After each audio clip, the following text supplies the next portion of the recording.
Hello Mark, I'm Humphrey. My student number is 25 and my level at NCUE is junior. The speech I'm going to read is called Cuddy, Your Body Language Shapes Who You Are. TED Global 2012, filmed June 2012. So I want to start by offering you a free no-tech life hack. And all it requires of you is this, that you change your posture for 2 minutes. But before I give it away, I want to ask you to right now do a little audit of your body and what you are doing with your body. So how many of you are sort of making yourselves smaller? Maybe you are hunching, crossing your legs, maybe wrapping your ankles. Sometimes we hold onto our arms like this. Sometimes we spread out. I see you, so I want you to pay attention to what you are doing right now. We are going to come back to that in a few minutes, and I'm hoping that if you learn to tweak this a little bit, it could significantly change the way your life unfolds. So we are really fascinated with body language, and we are particularly interested in other people's body language.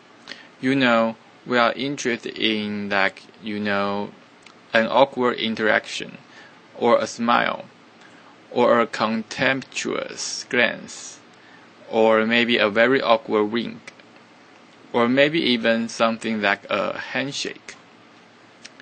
Narrator. Here they are arriving at number 10.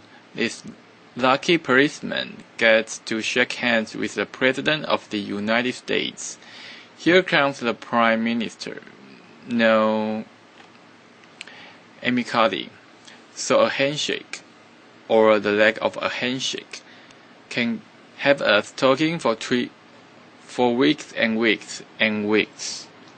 Even the BBC and the New York Times. So obviously, when we think about nonverbal behavior or body language, but we call it nonverbals. As social scientists, it's language. So we think about communication. When we think about communication, we think about interactions. So what is your body language communicating to me? What's my communicating to you?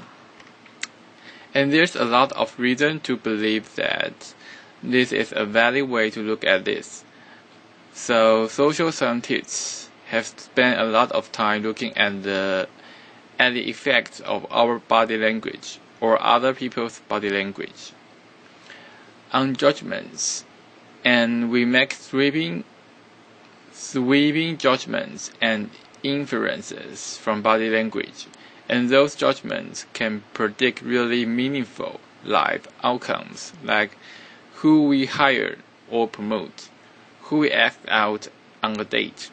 For example, Nalini Ambady, a researcher at Tufts University, shows that when people watch 30-second soundless clips of real physician-patient interactions, their judgments of the physician's niceness predict whether or not that physician will be sued. So it doesn't have to do so much with whether or not that physician was incompetent.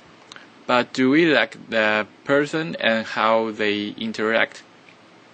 Even more dramatic, Alex Totoroff, a Princeton, has shown us that judgments of political candidates' faces in just 1 second predict 7% of U.S. Senate and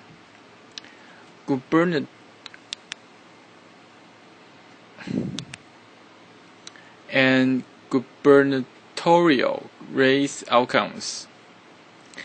And even let's go digital. Emoticons used well in online negotiations can lead to you claim more value from that negotiation. If you use them poorly, bad idea, right? So when we think of nonverbals, we think of how we judge others, how they judge us, and what the outcomes are.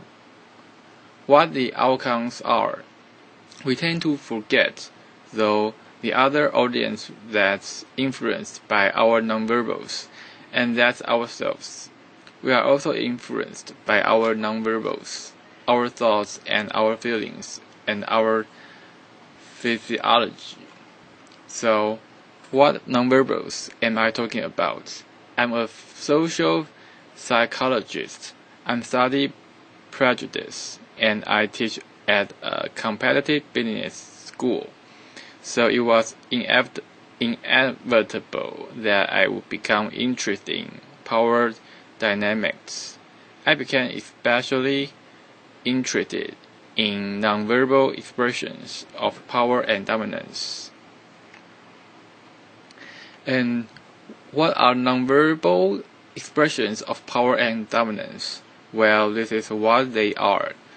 So in the animal kingdom, that's about expanding. So you make yourself big, you stretch out, and you take up space. You are basically opening up. It's about opening up, and this is true across the animal kingdom. It's not just limited to primates, and humans do the same thing. So they do this both when they have power sort of chronically, and also when they are feeling powerful in the moment. And this one is especially interesting because it really shows us how universal and old these expressions of power are. This expression, which is known as pride, Jessica Tracy has studied. She shows that people who are born with sight and people who are congenitally blind do this when they win at a physical competition. So when they cross the finish line and they've won, it doesn't matter if they've never seen anyone do it. They do this, so the arms up in the V, the chin is slightly lifted. What do we do when we feel powerless? We do exactly the opposite. We close up, we wrap ourselves up, we make ourselves small. We don't want to bump into the person next to us. So again, both animals and humans do the same thing, and this is what happens when you put together high and low power. So what we tend to do when it comes to power is that we complement the other's nonverbals. So if someone is being really powerful with us, we tend to make ourselves smaller. We don't mirror them, we do the opposite of them. So I'm watching this behavior in the classroom, and what do I notice? I notice that MBA students really exhibit the full range of power nonverbals. So you have people who are like caricatures of alphas really coming into the room. They get right into the middle of the room before class even starts, like they really want to occupy space. When they sit down, they are sort of spread out. They raise their hands like this. You have other people who are virtually collapsing when they come in. As soon as they come in, you see it. You see it on their faces and their bodies.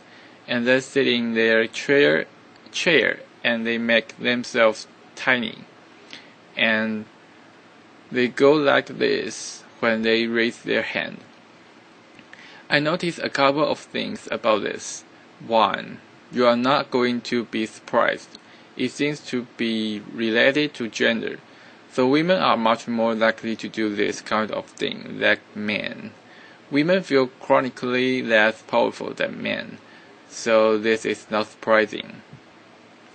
But the other thing I noticed is that it also seemed to be related to the extent to which the students were participating, and how well they were participating.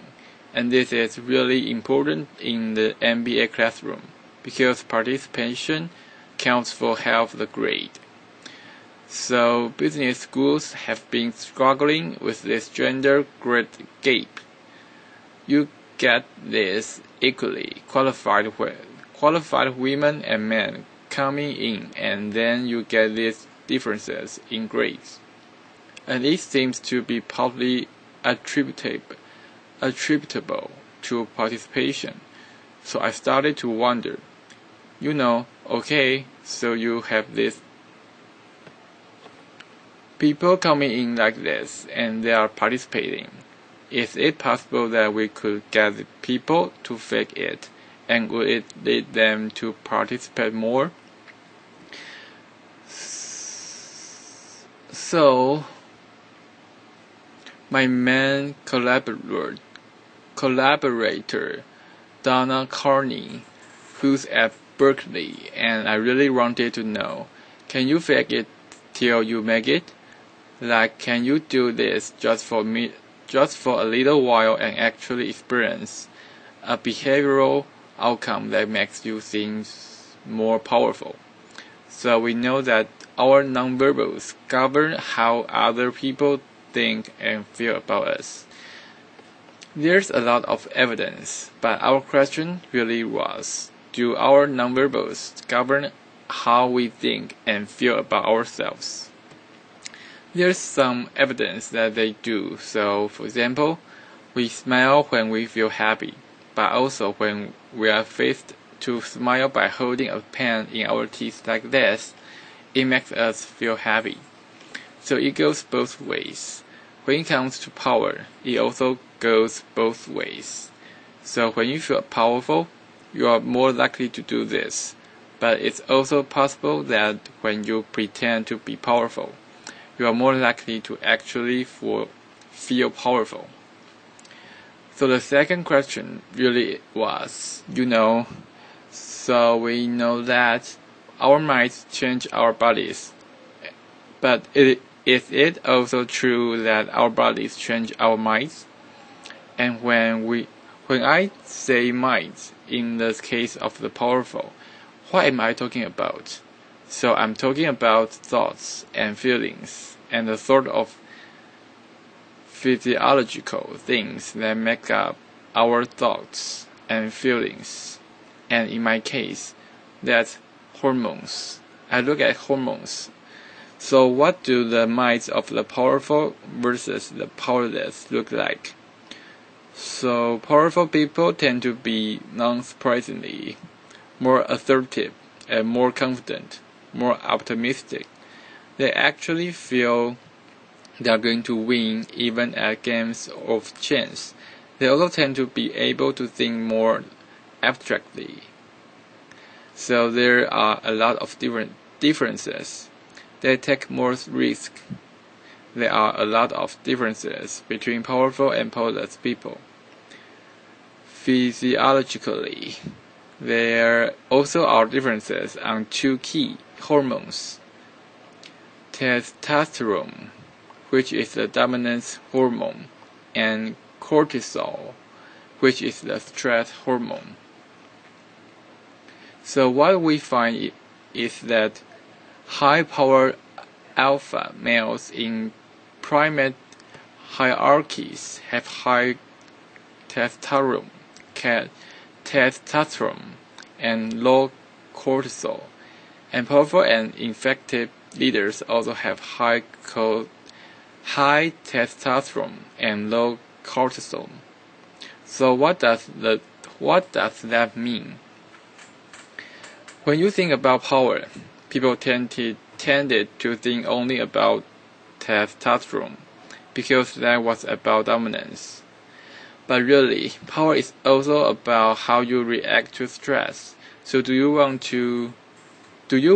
the high power leader that's dominant, high on testosterone, but really stress reactive? Probably not, right? You want a person who's powerful and assertive and dominant, but not very stress reactive. The person who's laid back. So we know that in primate hierarchies, if a alpha needs to take over, if an individual needs to take over, and all alpha rule sort of suddenly, within a few days, that individual's testosterone has gone up significantly, and his cortisol has dropped significantly. So we have this evidence, both that the body can shape the mind, at least at the facial level, and also that role chances can shape the mind. So what happens? Okay, you take a rule change. What happens if you do that at a real minimal level? That is tiny manipulation, this tiny intervention. For 2 minutes, you say, I want you to stand like this. And it's going to make you feel more powerful. So this is what we did. We decided to bring people into the lab and run a little experiment. And these people adopted for 2 minutes, either high power poses or low power poses. And I'm just going to show you 5 of the poses, although they took on only 2. So here's one. A couple more. This one has been dubbed the Wonder Woman by the media. Here are a couple more. So you can be standing or you can be sitting. And here are the low power poses. So you are folding up, you are making yourself small. This one's very low power. When you are touching your neck, you are really protecting yourself. So this is what happens. They come in. They spit into a vial for 2 minutes. We say, you need to do this or this. They don't look at pictures of the poses. We don't want to prime them with a concept of power. We want them to be feeling power. So 2 minutes they do this. We then ask them, how powerful do you feel?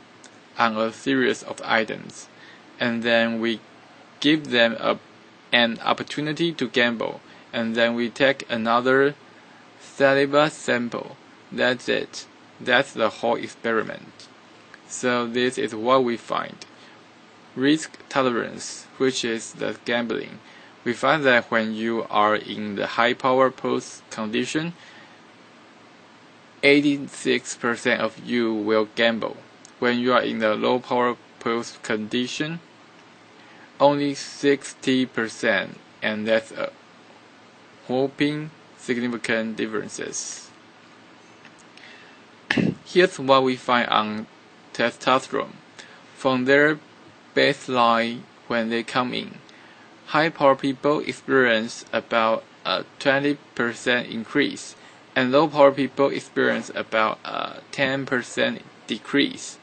So again, 2 minutes, and you get these changes. Here's what you get on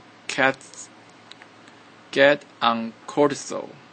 High power people experience about a 25% decrease, and the low power people experience about a 15% increase. So 2 minutes lead to these hormonal changes that configure your brain to basically be either assertive, confident, and comfortable, or really stress reactive and feeling sort of shut down. And we've all had the feeling, right? So it seems that our nonverbals do govern how we think and feel about ourselves. So it's not just others, but it's also ourselves. Also, our bodies change our minds. But the next question, of course, is, can power posing for a few minutes really change your mind, change your life in a meaningful ways? This is in the lab. It's this little task. It's just a couple of minutes. Where can you actually apply this? Which we care about, of course, and so we think where you want to use this is evaluative situations, like social threat situations. Where are you being evaluated? Either by your friends. For teenagers, it's at the lunchroom table. For some people, it's speaking at a school board meeting. It might be giving a pitch, or giving a talk like this, or doing a job interview. We decided that the one that most people could relate it to because most people had been through was the job interview. So we published these findings and the media are all over it. And they say, okay, so this is what you do when you go in for a job interview, right?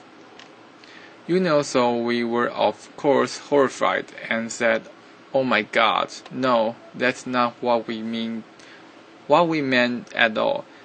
For numerous reasons. No, don't do that.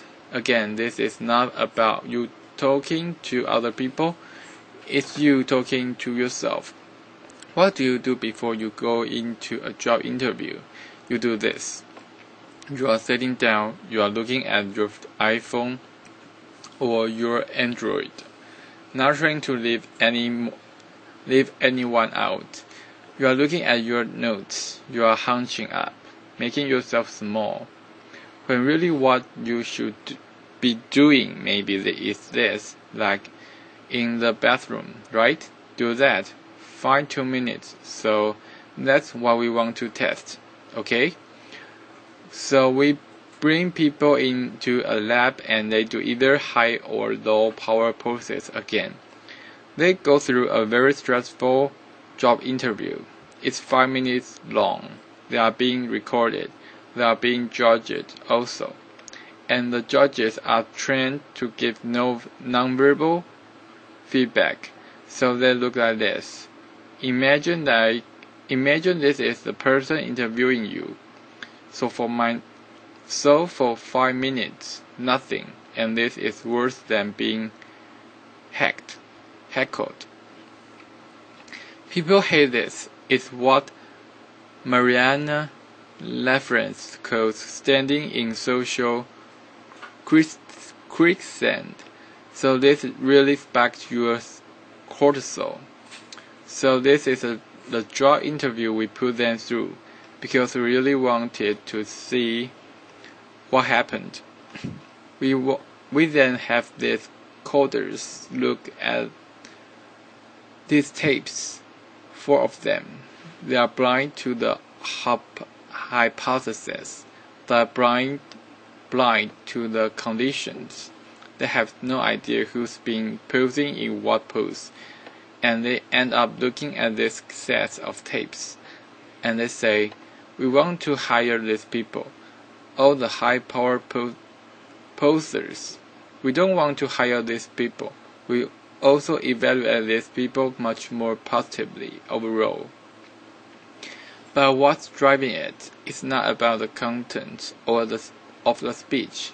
It's about the presence that they are bringing to the speech. Because we rate them on all these variables related to competence, like how well structured is the speech, how good is it, what are their qualifications. No effect on those things. This is what's affected. These kinds of things, people are bringing their true selves. Basically, they are bringing themselves. They bring their ideas back as themselves, with no, residue over them. So this is what's driving the effect, or mediating the effect. So when I tell people about this, that our bodies change our minds, and our minds can change our behavior, and our behavior can change our outcomes. They said to me, it feels fake, right? So I said, fake it till you make it. It's not me. I don't want to get there and then still feel like a fraud. I don't want to feel like an imposter.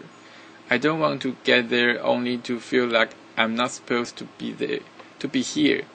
And that really resonated with me, because I want to tell you a little story about being an imposter and feeling like I'm not supposed to be here.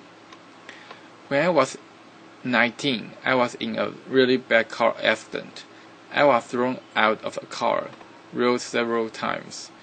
I was thrown from the car, and I woke up in a head injury rehab ward, and I had been withdrawn from college, and I learned that my IQ had dropped by 2 standard deviations, which was very dramatic. I knew my IQ because I had identified with being smart, and I had been called gifted as a child. So I'm taken out of college. I keep trying to go back. They say, you're not going to finish college. Just, there are other things for you to do, but that's not going to work out for you. So I really struggled with this. And I have to say, having your identity taken from you, your core identity, and for me, it was being smart. Having that taken from you, there's nothing that leaves you feeling more powerless than that. So I feel entirely powerless. I worked and worked, and I got lucky, and worked and got lucky and worked. Eventually, I graduated from college. It took me 4 years longer than my peers, and I convinced someone, my angel advisors, Susan Fisk, to take me on, and so I ended up at Princeton, and I was like, I'm not supposed to be here. I'm an imposter. And the night before my first year talk, and the first year talk at Princeton is a 20-minute talk to 20 people. That's it. I was so afraid of being found out the next day that I called her and said, I'm quitting. She was like, you are not quitting because I took a gamble on you, and you are staying. You are going to stay, and this is what you are going to do. You are going to fake it. You are going to do every talk that you ever get asked to do. You are just going to do it, and do it, and do it. Even if you are terrified and just paralyzed and having an out-of-body experience, till you have this moment where you say, oh my gosh, I do it. I'm doing it. Like I have become this. I'm actually doing this. So that's what I did. 5 years in grad school. A few years, I'm at Northwestern. I moved to Harvard. I'm at Harvard. I'm not really thinking about it anymore, but for a long time I have been thinking, not supposed to be here. So at the end of my first year at Harvard, a student who had not taught in the class the entire semester, who I had said, look, you've gotta participate or else you are going to fail, came into my office. I really didn't know her at all. She came in totally defeated, and she said, I'm not supposed to be here. And that was the moment for me, because 2 things happened. One was that I realized, oh my gosh, I don't feel like that anymore. I don't feel like anymore. But she does, and I get that feeling. And the second was, she's supposed to be here. Like, she can fake it. She can become it. So I was like, yes, you are. You are supposed to be here, and tomorrow you are going to fake it. you are going to make yourself powerful, and you are going to go into the classroom, and you are going to give the best comment ever. And she gave the best comment ever, and people turned around and were like, "Oh my God, I didn't even notice her sitting there." She comes back to me months later, and I realized that she had not just faked it till she made it. She had actually faked it till she became it.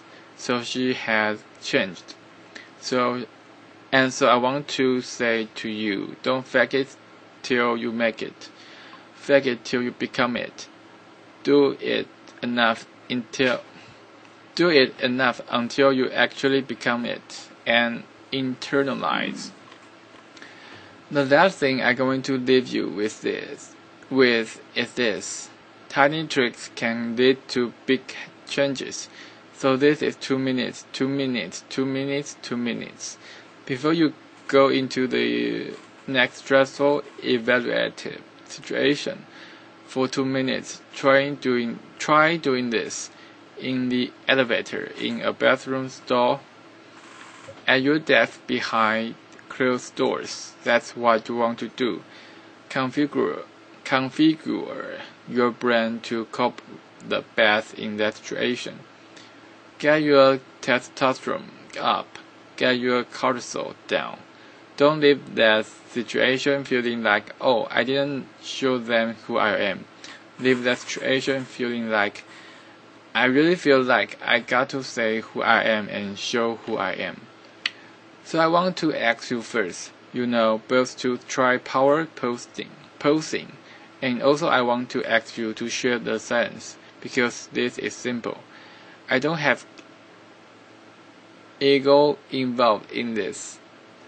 Give it away, share it with people, because the people who can use it the most are the ones with no resources and no technology and no status and no power. Give it to them because they can do it in private. They need their bodies, privacy, and 2 minutes, and it can significantly change the outcomes of their life. Thank you. This is the end of the speech. Bye bye, Mark.